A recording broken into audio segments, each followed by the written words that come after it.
अपना कौन सा चैप्टर चल रहा था भाई? केमिस्ट्री का तीसरा चैप्टर चल रहा था, रासायनिक बल गतिकी, है ना। टॉपिक कौन सा स्टार्ट किया था? अभिक्रिया की आणविकता। कैसे समझेंगे सर? आराम से समझना है, ठीक है। आपको इतनी सी बात पता है क्या? इधर लेफ्ट की साइड कौन होता है भाई? रिएक्टेंट होता है, अभिकारक होता है। जैसे मैंने कोई अभिक्रिया लिखी A+B, इससे बना C+D, ठीक है। मतलब कि इस साइड वाले क्या कहलाते हैं? अभिकारक, और उत्तर वाले क्या कहलाते हैं? उत्पाद। आणविकता में जो भी अपन को मतलब है केवल अभिकारकों से मतलब है, उत्पाद से कोई मतलब नहीं है, ठीक है। देखो इतनी सी बात है, 2-3 बातें आराम से ध्यान से सुनिए। कभी भी कोई भी रिएक्शन होती है तो अभिकारक आते हैं, वो आपस में टकराते हैं, जिससे क्या बनते हैं? उत्पाद। आई बात समझ में? अभिक्रिया तभी संपन्न होती है जब ये अभिकारक होता है ना, ये आपस में क्या करे? टकराए। पहली कंडीशन तो ये, ठीक है सर। दूसरी चीज़, एक और चीज़ है कि कोई भी अभिक्रिया होती है वो मैं आपको, जैसे अपने चैप्टर में मैं आपको एक बार में ही, एक पद में ही लिखवा देता हूँ, लेकिन हमेशा ध्यान रखना कोई भी अभिक्रिया एक पद में नहीं होती है, लगभग उसके 2 या 3 पद होते ही है। लेकिन अपन क्या करते हैं, ज़्यादा लेंथली नहीं पढ़कर उसे शॉर्ट में एक रिएक्शन में निपटा देते हैं। जब सपोज करो सब, ये रिएक्शन देखो आराम से, मेरे पास कोई ये एक रिएक्शन है भाई, इसकी अभिक्रिया मैंने OH से कराई तो क्या हो गया? Cl तो बाहर निकल गया और Cl की जगह आकर कौन जुड़ गया? OH।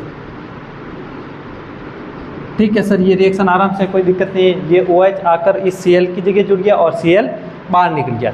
दिखने में आपको ऐसा लग रहा है कि ये रिएक्शन एक पद में ही हो रही है, लेकिन वास्तव में ये रिएक्शन 2 पद में होती है। कितने पद में? 2 पद में। कैसे होती है आराम से समझो। फर्स्ट स्टेप में क्या होगा? स्टेप नंबर फर्स्ट में क्या होता है? ये आता है CH3, CH3 और CH3, और इससे कौन जुड़ा हुआ है? Cl। सबसे पहले तो क्या होता है? OH आकर Cl की जगह जुड़ेगा। मैंने तो यहाँ पे आपको डायरेक्ट बता दिया, लेकिन वास्तव में क्या होता है? सबसे पहले तो ये Cl खुद बाहर निकलता है। फर्स्ट स्टेप में क्या होता है? ये Cl खुद बाहर निकलता है। अगर Cl बाहर निकल गया तो पीछे क्या बचा? CH3, CH3 और CH3। Cl क्या हो गया? बाहर निकल गया। और जब ये Cl बाहर निकल जाता है तो इसके ऊपर क्या आ जाता है? पॉजिटिव आ जाता है। इतनी सी बात ध्यान रखनी। और Cl बाहर निकलता है तो इसके ऊपर क्या आ जाता है? नेगेटिव आ जाता है। अब स्टेप नंबर सेकंड में क्या हुआ? कुछ नहीं हुआ। ये आपका प्रोडक्ट बनाना, ये अब रिएक्टेंट के रूप में काम करने लग जाएगा, और इससे आकर कौन जुड़ जाएगा? OH। कौन जुड़ जाएगा? OH। ये लोग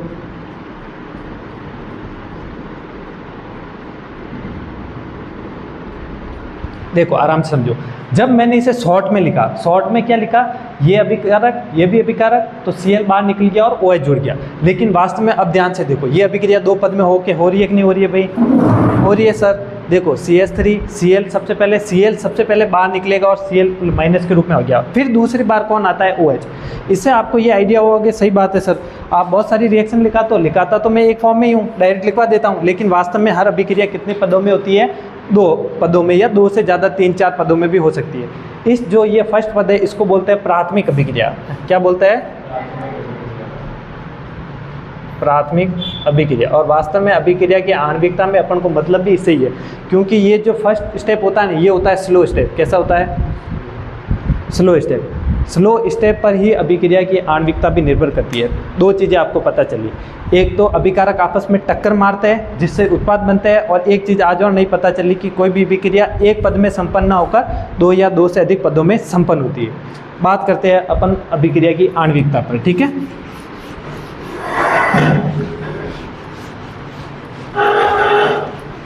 ध्यान देना, अभिक्रिया की आणविकता की क्या परिभाषा होगी?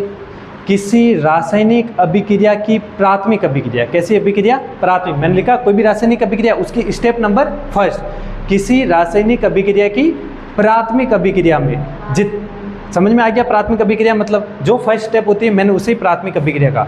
किसी रासायनिक अभिक्रिया की प्राथमिक अभिक्रिया में जितने क्रियाकारक अणु या अभिकारक अणु आपस में टक्कर मारते हैं उनकी संख्या को क्या बोला जाता है? अभिक्रिया की आणविकता। आई बात समझ में? जैसे मैं यहाँ पे एग्जांपल लिखता हूँ, कोई ये A+B है, इन्होंने आपस में मिलकर कुछ बनाया होगा उत्पाद, तो बताओ इसमें कितने अभिकारक अणु आपस में टक्कर मार रहे हैं भाई? 2। तो ये 2 क्या है? अभिक्रिया की आणविकता। जैसे यहाँ पे कोई ना कोई उत्पाद बना होगा, अपन को उत्पाद से मतलब ही नहीं है, अपन को तो अभिकारक से मतलब है, तो इसकी आणविकता कितनी होगी 2। जैसे मैं कहूँ A+B+C, इसकी आणविकता कितनी होगी, इसकी आणविकता कितनी होती है भाई 3 होती है। ये 3 अभिकारक अणु आते हैं और आपस में क्या मारते हैं, टकरे, तो इसकी आणविकता कितनी होगी 3। जो मैंने स्टेप वाइज बताया था ना, उसका भी एक एग्जांपल आगे जाकर मैकेनिज्म पूरा पढ़ेंगे। जैसे मैंने लिखा 2A+C, तो इसकी आणविकता कितनी होगी बताओ, 2 नहीं होगी। इसकी आणविकता हमेशा ध्यान रखना 2 तो A है भाई, 2A को मैं कैसे लिख सकता था, A+A नहीं लिख सकता था क्या, तो इसकी आणविकता कितनी होगी 3। ये क्वेश्चन आता ही आता है भाई, एक एग्जाम है ना। जैसे मैंने लिखा 3A, इसकी आणविकता कितनी होगी 3। मैंने लिखा A+2B, इसकी आणविकता 3। अब मुझे एक बात बताओ, A+B+C+D, इसकी आणविकता कितनी होती है 4। लेकिन हमेशा ध्यान रखना आणविकता का मान कभी भी 3 से ज़्यादा नहीं हो सकता है। क्यों?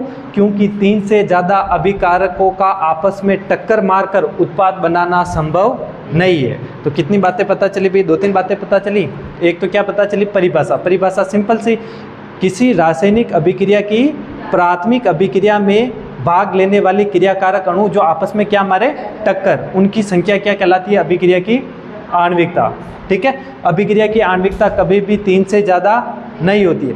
क्या अभिक्रिया की आणविकता 0 हो सकती है? नहीं हो सकती है, क्योंकि कोई ना कोई तो अभिकारक चाहिए भाई, तो अभिक्रिया की आणविकता 0 भी नहीं हो सकती है। क्या अभिक्रिया की आणविकता भिन्नात्मक हो सकती है? तो याद रखना कभी भी नहीं हो सकती है, ऐसे बट्टे पे में भी कभी नहीं आएगी। क्या अभिक्रिया की आणविकता -1 हो सकती है? नहीं हो सकती है। तो 4-5 बातें पता चली। क्या क्या पता चली? अभिक्रिया की आणविकता की परिभाषा, किसी रासायनिक अभिक्रिया के प्राथमिक अभिक्रिया में भाग लेने वाले क्रियाकारक अणुओं की संख्या को क्या कहता है, जो टक्कर मारे उसको क्या कहता है, आणविकता। आणविकता कभी भी 0 नहीं हो सकती, आणविकता कभी माइनस में नहीं हो सकती, आणविकता कभी भिन्नात्मक नहीं हो सकती, आणविकता कभी भी 3 से ज़्यादा नहीं हो सकती। एक पॉइंट और समझाना बस, मैं इसी अभिक्रिया को वापस ले रहा हूँ, वो पहले एग्जाम्पल दिया था जो CH3 ये है Cl, इस पर अभिक्रिया कौन करता है, इससे अभिक्रिया करता है OH, और क्या बन जाता है CH3 OH अंदर और Cl बाहर। आराम से समझो, इस अभिक्रिया की आणविकता कितनी नजर आ रही है, आणविकता कितनी नजर आ रही है भाई, कितने अभिकारक है, अभिकारक कितने इसके, अरे एक ये रहा और एक ये रहा, कितने अभिकारक है 2। अभिक्रिया कितनी, आणविकता कितनी नजर आ रही है, 2 नजर आ रही है। लेकिन ध्यान से सुनो, अब मैंने कहा इसकी क्रियाविधि भी जरा मैं देख लूँ, क्रियाविधि में क्या हो रहा है। जब मैंने इसकी क्रियाविधि देखी तो मुझे पता चला कि इसकी अभिक्रिया की आणविकता तो 1 है। क्यों है? क्योंकि फर्स्ट स्टेप में और Cl बाहर निकल गया, और सेकंड में क्या हुआ था, वो वाला CH3 यहाँ पे क्या है प्लस, और प्लस पर अटैक कौन करता है OH, और इस बार क्या बन गया CH3OH। ध्यान से सुनो, आराम से समझो। जब मैंने ये पता है आपको क्या है, ये SN1 अभिक्रिया है। कौन सी है? SN1 अभिक्रिया। जब इस अभिक्रिया को मैंने एक पद में देखा आराम से, तो मुझे इसकी आणविकता 2 नजर आई, ठीक है।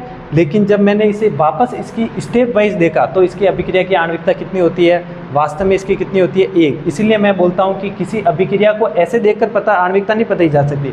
तो अभिक्रिया की जब आप क्रियाविधि देखोगे ना, उसमें पहली अभिक्रिया, अब इसमें भी फर्स्ट जो स्टेप होता है उसमें देखना है। सेकंड में तो कितने वापस आगे 2, सेकंड में देखना, अपन को किस में देखना है, फर्स्ट स्टेप में। फर्स्ट स्टेप में कितने अभिकारक है भाई, 1। कितना है 1, तो इसकी अभिक्रिया की आणविकता वास्तव में कितनी होती है 1। इधर से देखने पर 2 पता चल रहा है, लेकिन वास्तव में कितनी होती है 1 होती है। क्यों होती है? क्योंकि इसकी अभिक्रिया का जो फर्स्ट पद है, जो प्राथमिक अभिक्रिया, उसमें अभिकारक अणु कितना है 1। आगे बात थोड़ी थोड़ी समझ में, ठीक है। वापस समझो, मैं एक चीज़ और बता रहा था कि जो अभिक्रिया की आणविकता है उसको आप देख कर ही बता सकते हो। अब मैंने यहाँ पे कहा था कि जैसे मैं आपको, क्योंकि A+B कोई प्रोडक्ट बना रहा है, इसकी आणविकता कितनी होगी, तो बताओ इसकी आणविकता कितनी होगी 2। कैसे पता चला, डेकान बता दिया। तो हमेशा ध्यान रखना अभिक्रिया की आणविकता का जो होती है वो सैद्धांतिक होती है। कैसी होती है, सैद्धांतिक। मतलब उसके लिए आणविकता ज्ञात करने के लिए अपन को प्रयोगों की आवश्यकता नहीं है, देख कर ही बता सकते हैं, मतलब सैद्धांतिक रूप से भी बता सकते हैं। तो आणविकता के बारे में 4-5 मोटी मोटी बातें हैं। हर बार क्वेश्चन आता है भाई, एक ये क्वेश्चन भी आता है, इसके बाद अभिक्रिया की कोटि आती है और आणविकता और कोटि में अंतर आता है, वो क्वेश्चन आता है। तो अभिक्रिया की आणविकता आराम से सुनो। किसी रासायनिक अभिक्रिया की प्राथमिक अभिक्रिया में जितने अभिकारक अणु आपस में टक्कर मारते हैं उन अभिकारक अणुओं की संख्या को अभिक्रिया की क्या बोला जाता है, आणविकता। आणविकता के गुण 4-5 गुण समझो। आणविकता का मान कभी भी 3 से ज़्यादा नहीं होता है, क्योंकि 3 से ज़्यादा अभिकारकों का आपस में टक्कर मारकर उत्पाद में बदलना संभव नहीं है। अभिक्रिया की आणविकता कभी भी शून्य नहीं हो सकती, कभी भी ऋणात्मक नहीं हो सकती, कभी भी भिन्नात्मक नहीं हो सकती, और ये अभिक्रिया की आणविकता होती है वो क्या होती है, सैद्धांतिक होती है। इतनी बातें समझ में आई? ठीक है, लिखो अभिक्रिया की आणविकता। तूने परिभाषा नहीं लिखी है ना, लिख परिभाषा, लिख अभिक्रिया की। इसने नहीं लिखी, लिख टॉपिक डाल। अभी उसने नहीं आया था ना, ये लिख ले अभिक्रिया की आणविकता की परिभाषा।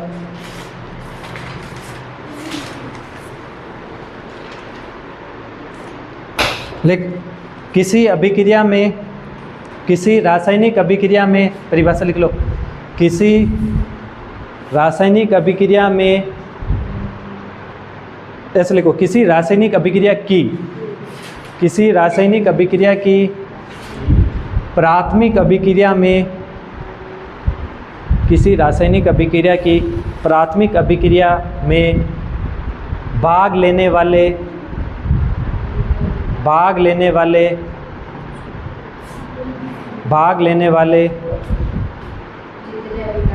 एक मिनट, भाग लेने वाले जितने अभिकारक के अणु, भाग लेने वाले जितने अभिकारक के अणु आपस में टक्कर मारते हैं, जितने अभिकारक के अणु आपस में टक्कर मारते हैं, इन अभिकारकों की संख्या को अभिक्रिया की आणविकता कहा जाता है। इन अभिकारकों की संख्या को अभिक्रिया की आणविकता कहा जाता है।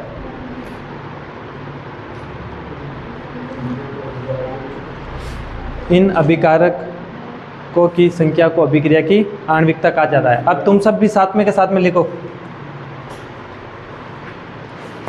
लिखो, तुम सब भी लिखो, एरो लगाकर लिखते जाना भैया ना, अभिक्रिया की आणविकता के बारे में लिखो। अभिक्रिया की आणविकता कभी भी, हाँ एरो लगाकर इसी के नीचे लिखते जाओ अभिक्रिया की आणविकता के बारे में।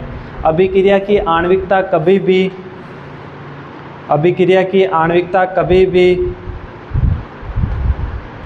3 से ज़्यादा नहीं हो सकती है। अभिक्रिया की आणविकता कभी भी 3 से ज़्यादा नहीं हो सकती है। अभिक्रिया की आणविकता कभी भी 3 से ज़्यादा नहीं हो सकती है,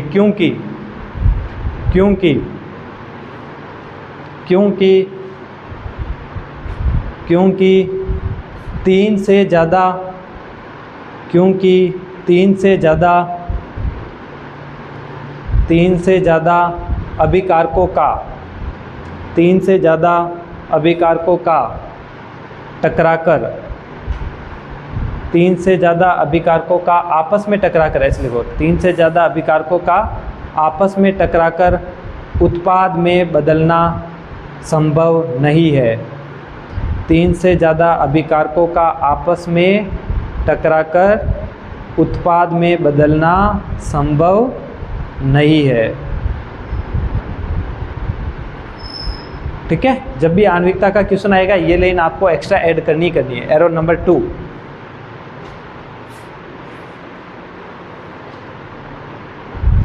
अब एरो नंबर 2 लिखो। आणविकता हमेशा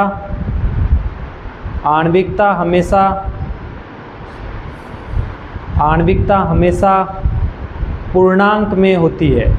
तुम जानते हो ना गणित वाले पूर्णांक, इधर देख लो सब जने, ये जैसे मैं ये यहाँ पे लिखा मैंने 1 2 3 4, ये क्या है, पूर्णांक है। जैसे ही मैंने 1 2 ये 3/2 ये क्या है, भिन्नात्मक है ना।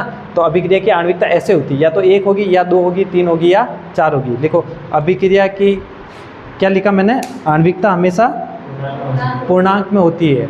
यह कभी भी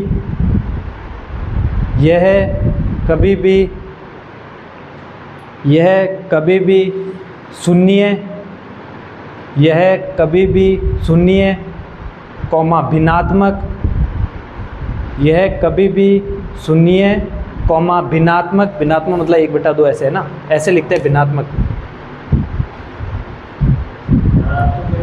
भिन्नात्मक कॉमा ऋणात्मक,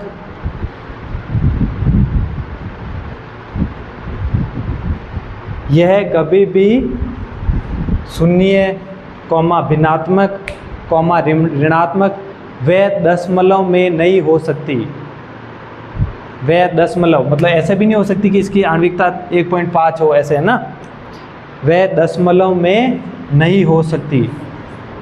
दशमलव डेसिमल इंग्लिश में बोलते हैं, दशमलव में नहीं हो सकती। ठीक है भाई, आणविकता किसमें नहीं हो सकती है, ना तो -1 कभी हो सकता है, ना 1/2 हो सकता है, ना 5.6 हो सकता है, और ना ही 0 हो सकती है। सबको समझ में आ गई। 2 लाइनें लिखी, एक तो 3 से ज़्यादा अभिकारकों का आपस में टकराकर उत्पाद में बदलना संभव नहीं है, इसलिए अभिक्रिया की आणविकता 3 से ज़्यादा कभी नहीं होगी, है ना। अगर होगी, अगर आपको नज़र आ रहा है तो उसको क्रियाविधि पढ़नी पड़ेगी आपको। और क्या लिखा है, आणविकता कभी भी शून्य, दशमलव, ऋणात्मक, भिन्नात्मक नहीं हो सकती है। ठीक है, लिखो एरो नंबर 3, एरो नंबर 3।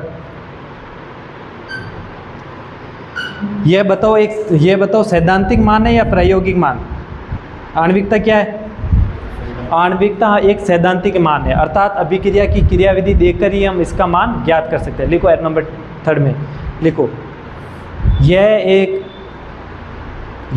एक सैद्धांतिक मान है, ऐसे लिखते हैं सैद्धांतिक। यह एक सैद्धांतिक मान है, अर्थात यह एक सैद्धांतिक मान है, अर्थात अभिक्रिया की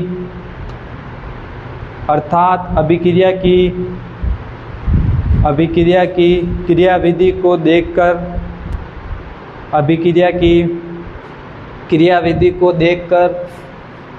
देखकर ही, अभिक्रिया की क्रियाविधि को देखकर ही आणविकता ज्ञात की जा सकती है। किरण बता मेरे को क्या हुआ, अभिक्रिया की क्रियाविधि को देखकर ही आणविकता ज्ञात की जा सकती है, मतलब इसके लिए प्रयोग करने की आवश्यकता नहीं है भाई। ठीक है, ज्ञात की जा सकती है। एरो नंबर 4,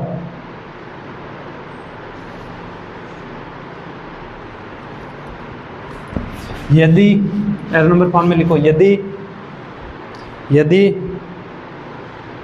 यदि अभिक्रिया की आणविकता, यदि अभिक्रिया की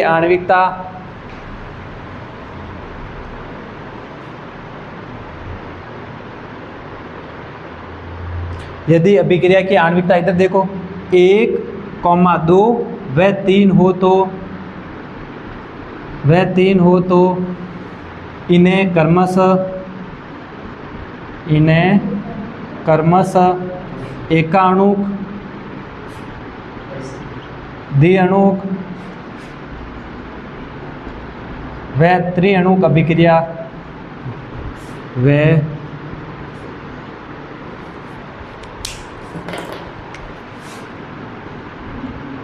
त्रिअणुक अभिक्रिया कहते हैं।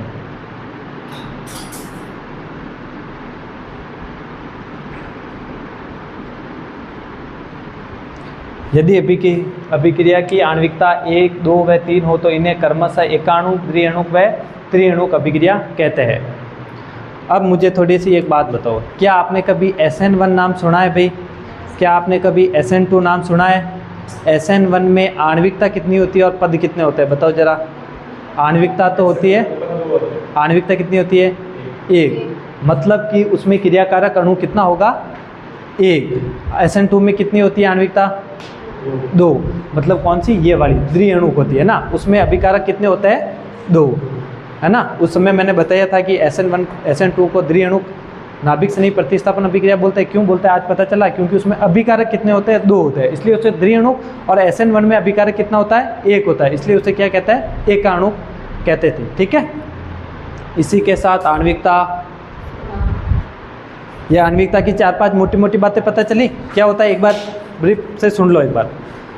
किसी रासायनिक अभिक्रिया की प्राथमिक अभिक्रिया, नाम बोलना जरूरी है ना, ऐसे नहीं बोल सकते आप किसी अभिक्रिया की अभिकारक, नहीं, किसी अभिक्रिया की प्राथमिक अभिक्रिया में जितने अभिकारक आपस में क्या मारे, टकरे मारे, उन अभिकारक अणुओं की संख्या को क्या बोलता है आणविकता। 4-5 बातें आणविकता में ध्यान रखनी है। आणविकता का मान कभी भी 3 से ज़्यादा नहीं होता भाई। आणविकता कभी भी 0 नहीं होती है, कभी भिन्नात्मक नहीं होती है, कभी ऋणात्मक नहीं होती है, और कभी डेसिमल यानी दशमलव में नहीं होती है, ठीक है। एक तो ये बात है। और आणविकता एक सैद्धांतिक मान है, अर्थात अभिक्रिया को देखकर ही हम इसे ज्ञात कर सकते हैं। और लास्ट में क्या है, यदि अभिक्रिया की आणविकता का मान 1, 2 व 3 हो तो इस अभिक्रिया को क्या बोलते हैं एकाणुक, द्विअणुक व क्रमशः त्रिअणुक कहते हैं, ठीक है। आज अभी शुरू करता है अभिक्रिया की कोटि, ठीक है। क्या करते हैं अभिक्रिया की कोटि।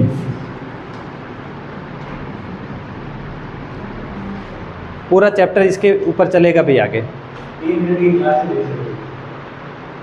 अभिक्रिया की कोटि, इधर ध्यान दो। पहले सुन लो, 45 तुम छोड़ो इस बात को, इधर देखो। क्या ऐसा कभी आपने सुना है क्या, जैसे मैं यहाँ पे एक अभिक्रिया लिखता हूँ N1A प्लस N2B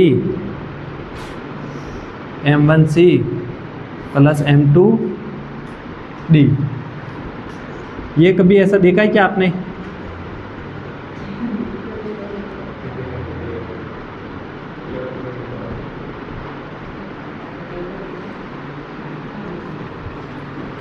स्नेहा बता, इसको क्या बोलता है, इस समीकरण को क्या बोलता है? कौन सा समीकरण है ये? पीछे देख के बता, कॉपी में देख के बता, कौन सा समीकरण है? बता, ऐसा लिखवाया है ना मैंने तेरे को। क्या बोलते हैं इसको? वेग नियतांक तो के को बोलते हैं। इस समीकरण को क्या बोलता है? वेग समीकरण। क्या बोलता है?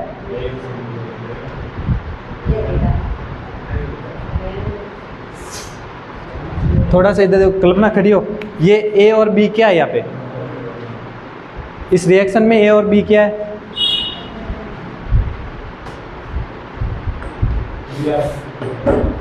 ए और बी क्या है? अभिकारक है, ठीक है। बैठ जा बैठ जा बैठ जा बैठ जा, ठीक है। इधर देखो, इधर देख लो, ये क्या है? अभिकारक। सुनो, अगर मैं क्या करूं, इस N1 व N2 को जोड़ दूं, N1 या N2 को जोड़ दूं, तो मुझे यहाँ पे कोई ना कोई राशि मिलेगी भाई। अगर इसके ऊपर मान 1 होता और इसके ऊपर भी 1 होता तो 1 और 1 कितना हो जाता? 2। जो भी संख्या यहाँ पर आपको प्राप्त होगी, यानी कि प्राप्त संख्या, वो संख्या ही क्या कहलाती है? कोटि। क्या कहलाती है? कोटि। अब कोटि की परिभाषा आराम से सुनो। किसी वेग समीकरण में, इधर देख स्नेहा, इधर देख ले, किसी वेग समीकरण में, भाई ये वेग समीकरण है, किसी वेग समीकरण में अभिकारकों की सांद्रता, ये कोई बड़ा वाला कोष्टक का क्या मतलब, मैंने आपको पहले ही बता दिया, अभिकारकों की सांद्रता की घातों का योगफल क्या कहलाता है? अभिक्रिया की कोटि। वापस सुनना बताता हूँ, इंपॉर्टेंट है, एग्जाम में कई बार पूछी जाती है अभिक्रिया कोटि क्या होती है। तो यहाँ से स्टार्ट करोगे। किसी रासायनिक अभिक्रिया के वेग समीकरण में उपस्थित अभिकारकों की सांद्रता की घातों का योग क्या कहलाता है? अभिक्रिया की कोटि। आराम से सुनो, एक एग्जाम्पल लिख रहा हूँ मैं, इसको देखकर मुझे थोड़ा सा बताओ। A प्लस बी है जो कुछ ना कुछ उत्पाद बना रहा है, उत्पाद से अपन को कोई लेना देना नहीं है, क्योंकि अभिक्रिया की आणविकता भी अभिकारक पर निर्भर करती है और कोटि भी देखो अभिकारक की सांद्रता पर यानी अभिकारक पर निर्भर करती है। आराम से सुनो, इसका वेग समीकरण मैंने प्रयोग द्वारा निकाला और इसका वेग समीकरण मुझे प्राप्त हुआ ये ऐसा।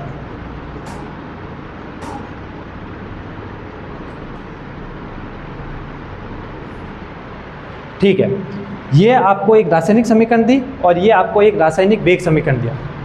मुझे भी देखकर बताओ इस अभिक्रिया की आणविकता कितनी है और इस अभिक्रिया की कोटि कितनी है। वेरी गुड, कोटि कितनी है? देखो आणविकता तो कैसे पता चली, जैसे ही अभिकारक को देखोगे आणविकता पता चल गई, कोटि का मान इधर से ज्ञात करोगे, है ना। दोनों की परिभाषा वापस बताता हूँ। आणविकता क्या होती है? किसी रासायनिक अभिक्रिया की प्राथमिक अभिक्रिया में भाग लेने वाले क्रियाकारक अणु आपस में क्या मारता है? टक्कर। उन क्रियाकारक अणुओं की संख्या को क्या बोलते हैं? अभिक्रिया की आणविकता। कोटि की परिभाषा सुनो, किसी रासायनिक अभिक्रिया के वेग समीकरण में उपस्थित अभिकारकों की सांद्रता की घातों का योगफल क्या कहलाता है? कोटि। यहाँ पे अगर मैं कोटि ज्ञात करना चाहूँ ना तो क्या करूँगा? 1 + 0 बराबर कितनी आई? 1। एक बात और इससे सीखने को मिली, किसी अभिक्रिया के लिए कोटि व आणविकता कभी भी सेम नहीं हो सकती। हो भी सकती है, अपन को पता लिए, लेकिन नहीं भी हो सकती है ना। जैसे इसमें आणविकता 2 बोल रहा था और कोटि कितनी आई? 1। दोनों क्या आएगी? असमान आएगी ना। तो लिखो अभिक्रिया की कोटि, है ना। पहले मैं परिभाषा लिखवा देता हूँ, फिर ये आप लिख लेना। लिखो, आराम से आप बोलते जाना ना। लिखो, किसी रासायनिक अभिक्रिया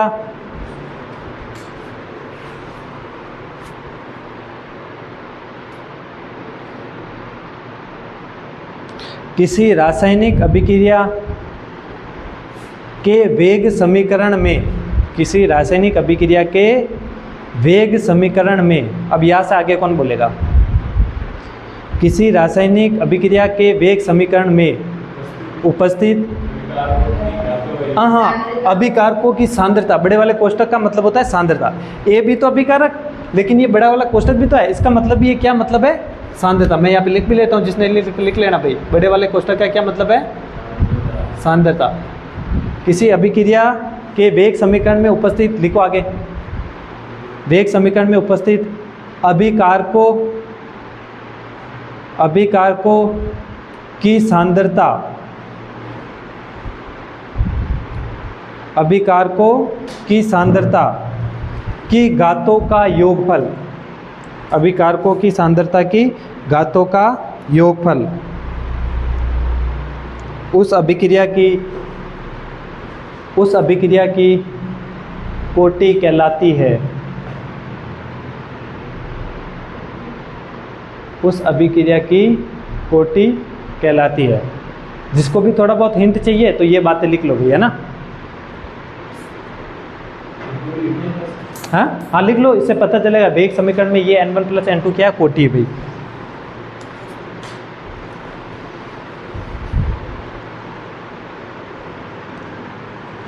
आणविकता और कोटि हमेशा साथ साथ पढ़ी जाती है।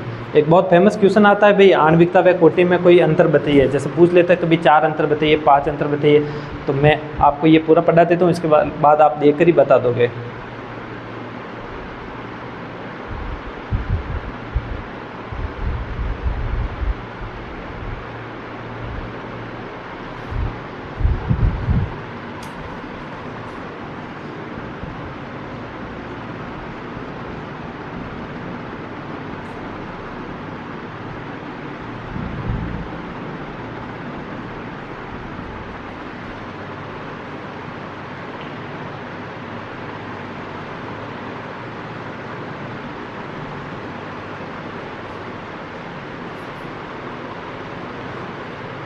ठीक है, मैं आपको चीज़ बताता हूँ, आप मुझे आंसर बताओ।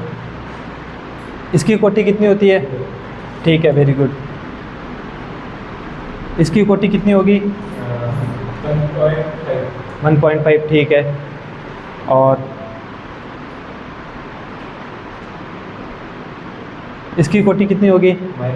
-2। एक बात पता चली, अभिक्रिया की आणविकता में मैंने आपको एक लाइन लिखवाई थी कि अभिक्रिया की आणविकता ना तो 0 होती है, ना माइनस होती है, ना भिन्नात्मक होती है, ना दशमलव होती है, कुछ नहीं होती है। लेकिन कोटि 0 भी हो सकती है, ऋणात्मक भी हो सकती है, भिन्नात्मक भी हो सकती है। भिन्नात्मक का मतलब दशमलव भी होता है ना, और दशमलव भी हो सकती है। तो एरो नंबर फर्स्ट लिखो, एरो नंबर फर्स्ट लिखो, अभिक्रिया की कोटि, अभिक्रिया की कोटि, अभिक्रिया की कोटि, अभिक्रिया की कोटि लिखते जाना है ना। अभिक्रिया की कोटि क्या क्या हो सकती है? शून्य, अभिक्रिया की कोटि शून्य है, कॉमा ऋणात्मक, कॉमा धनात्मक, शून्य है, कॉमा ऋणात्मक, कॉमा भिन्नात्मक, व दशमलव अभिक्रिया की कोटि शून्य, कॉमा ऋणात्मक, कॉमा भिन्नात्मक व दशमलव में हो सकती है, में हो सकती है। ठीक है, एक चीज़ और आराम से समझो, ये पॉइंट सबको समझ में आया? ठीक है, मेरे पास कोई रिएक्शन लिखी हुई है,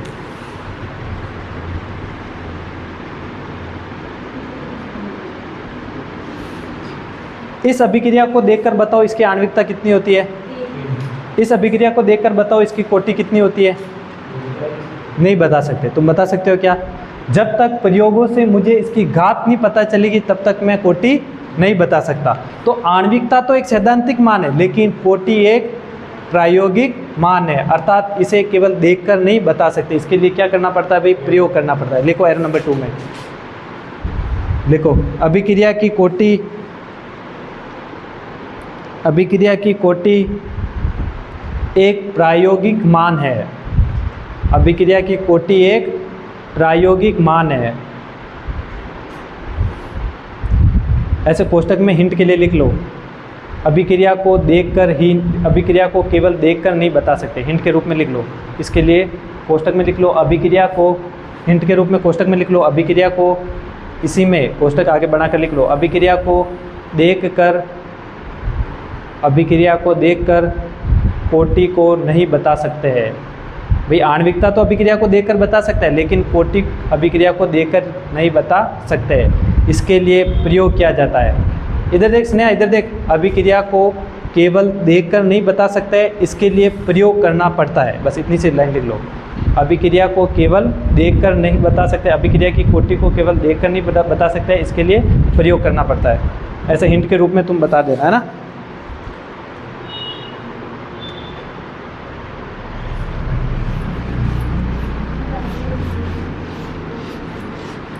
अभिक्रिया की कोटि को केवल देखकर नहीं बता सकते, इसके लिए प्रयोग करना पड़ता है। इधर देखो, क्या अभिक्रिया की कोटि शून्य हो सकती है? कोटि हो सकती है, ठीक है भाई। क्या 1 हो सकती है? चांदनी इधर देख, क्या 2 हो सकती है? क्या 3 हो सकती है?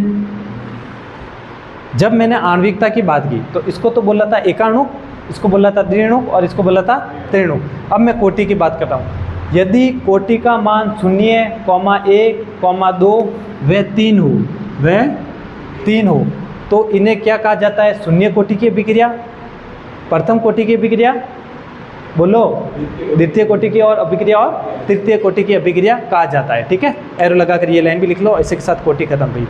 देखो, यदि कोटि का मान, यदि कोटि का मान, यदि कोटि का मान 0, यदि कोटि का मान 0, 1, 2 व 3 हो तो, 3 हो तो इन्हें क्रमशः 0 प्रथम, द्वितीय व तृतीय कोटि की अभिक्रिया कहा जाता है।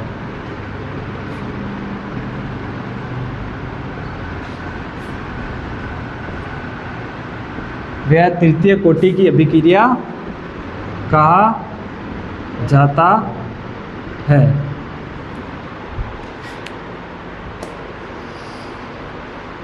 वह तृतीय कोटि की अभिक्रिया कहा जाता है। क्या हुआ?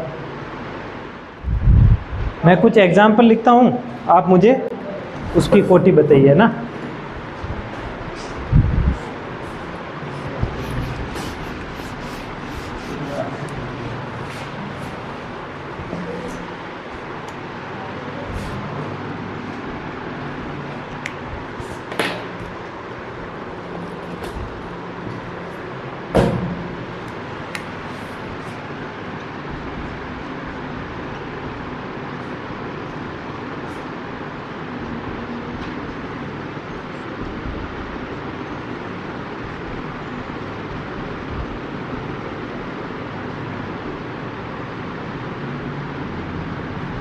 कोटि बताओ भाई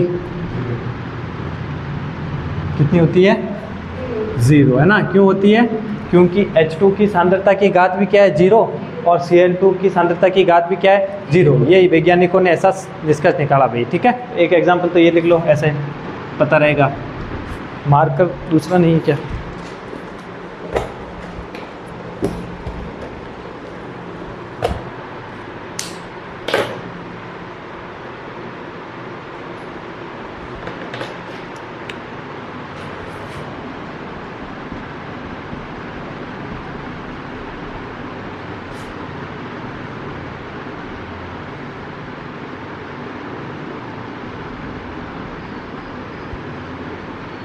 चलो साथ में कि इसकी आणविकता भी बता देना मुझे ज़रा,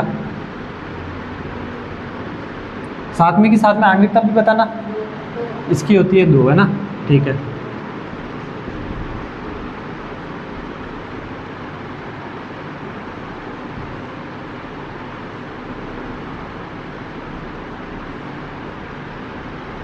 इसकी कोटि बताओ।